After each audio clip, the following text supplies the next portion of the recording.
અષાઢમાં મેઘરાજા અનરાધાર વરસવાના છે અને આજનો દિવસ પણ ક્યાં ક્યાં ભારે છે એની આગાહી નાવકાસ્ટ બુલેટિન હવામાન વિભાગ દ્વારા જાહેર કરવામાં આવ્યું છે અને એ હવામાન વિભાગે ક્યાં ક્યાં આજે અતિ ભારેની આગાહી કરી છે એ આપને બતાવવું છે। આખા કચ્છમાં અતિ ભારે વરસાદની આગાહી હવામાન વિભાગ દ્વારા કરવામાં આવી છે અને 15 mm થી વધારે વરસાદ વરસવાની આગાહી કરવામાં આવી છે અને આ 28 તારીખે 4 વાગ્યા સુધીથી લઈ અને 7 વાગ્યા સુધીની આગાહી છે। એની સાથે સાથે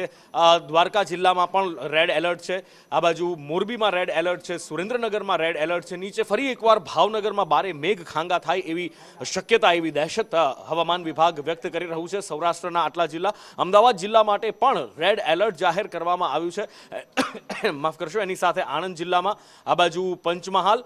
વડોદરા અને ભરૂચ, એની સાથે સાથે નર્મદા જિલ્લામાં, આટલા જિલ્લામાં રેડ એલર્ટ છે। એની સાથે સાથે બાકી જો આ બાજુ જામનગર જુઓ, રાજકોટ, પોરબંદર, જુનાગઢ,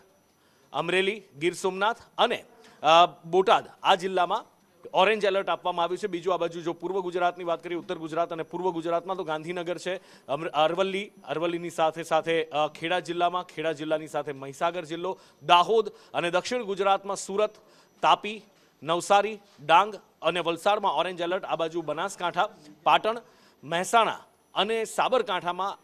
યલો એલર્ટ આપવામાં આવ્યું છે। વિંડીનામાં રેઇન એક્યુમ્યુલેશન અને એની સાથે સાથે વરસાદનું અનુમાન હવામાન વિભાગ દ્વારા શું બતાવવામાં આવી રહ્યું છે, વિંડી દ્વારા શું અનુમાન લગાવવામાં આવી રહ્યું છે, અત્યારે વરસાદી માહોલ લગભગ આખા ગુજરાતમાં છવાયેલો હોય એવું દેખાઈ રહ્યું છે અને આખા ગુજરાતની અંદર એમાં પણ અત્યારે ધોળકા, અમદાવાદ ને એ પંથકની અંદર અત્યારના સમયે જે લાઈવ એમનું અનુમાન બતાવી રહ્યું છે અને આ બાજુ વડોદરાથી શરૂ કરી છેક સુરેન્દ્રનગર સુધી એક વરસાદી ટફ છે, એ સક્રિય છે અને એમાં સારો એવો વરસાદ વરસી રહ્યો છે। અમદાવાદ શહેરમાં પણ ઝરમર વરસાદ વરસી રહ્યો છે, તો ક્યાંક ઝાપટા વરસી રહ્યા છે। આવતીકાલના દિવસે વરસાદનું જોર થોડું ઉત્તર બાજુ વધારે રહે એવી શક્યતા હવામાન વિભાગ દ્વારા દર્શાવવામાં આવી રહી છે, પણ એની સાથે સાથે દક્ષિણમાં પણ હંમેશા છેલ્લા ચોમાસું શરૂ થયું ત્યારથી જ એક ઘાત તોડાતી રહી છે। વલસાડમાં પણ પરમ દિવસે વરસાદ વરસી શકે છે અને સાથે સાથે વડોદરાથી શરૂ કરી છેક ભરૂચ સુધી અને આ બાજુ સુરેન્દ્રનગર, અમદાવાદમાં પણ આવતીકાલે વરસાદ વરસે એવી શક્યતા હવામાન વિભાગ દ્વારા વ્યક્ત કરવામાં આવી છે।